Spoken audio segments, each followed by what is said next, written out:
ఇలాంటి మరెన్నో వీడియోలు చూడడానికి like, share, subscribe and comment. ఈరోజు ఈ వీడియోలో బతుకమ్మ పండుగలో భాగంగా 4వ రోజు నానే బియ్యం బతుకమ్మ గురించి తెలుసుకుందాము.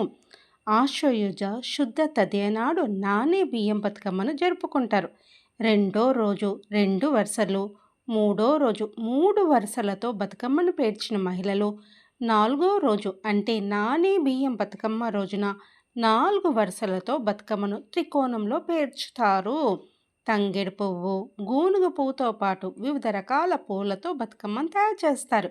ఈరోజు నానబోసిన బియ్యాన్ని ప్రధానంగా నివేదిస్తారు కాబట్టి నానే బియ్యం బతుకమ్మ అనే పేరు వచ్చింది. అలాగే పసుపుతో గౌరమ్మను తయారు చేసి బతుకమ్మపై ఉంచుతారు. ఈరోజు నానవేసిన బియ్యము, పాలు, బెల్లం కలిపిన వంటకాలు నైవేద్యంగా సమర్పిస్తారు. ఉదయాన్నే మహిళలు ఇంటిని శుభ్రం చేసుకొని తంగేడు పువ్వు, గూనుగ పువ్వుతో పాటు రంగురంగుల పూలను తీసుకువస్తారు. అనంతరము ఓ పళ్ళెంలో తీరొక్క పువ్వును పేరుస్తారు. ముందుగా తంగేడు పువ్వును పేర్చి ఆ తర్వాత గూనుగ పువ్వును మరొక వరుసలో ఉంచుతారు. ఆపై మరో వరుసలో రంగురంగుల పూలను పేరుస్తూ వస్తారు. ఇలా 4 వరుసల్లో బతుకమ్మను త్రికోణంలో లేదా వలయాకారంలో పేర్చుతారు మహిళలు.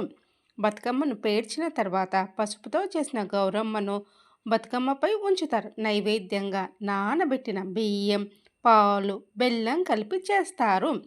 నానబెట్టిన బియ్యాన్ని మెత్తగా రుబ్బి అందులో పాలు, బెల్లం కలిపి బియ్యపు చలిమిడి తయారు చేసి గౌరమ్మకు నైవేద్యంగా సమర్పిస్తారు.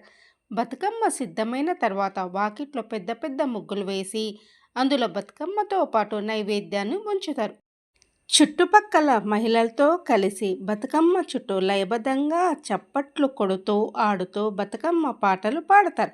ఆపై చిన్నారులతో పాటు పెద్దలు కూడా నానే బియ్యం నైవేద్యాన్ని పంచుతారు. ఆ తర్వాత బతుకమ్మకు నీటిలో నిమజ్జనం చేయడంతో 4వ రోజు బతుకమ్మ సంబరాలు పూర్తి అవుతాయి.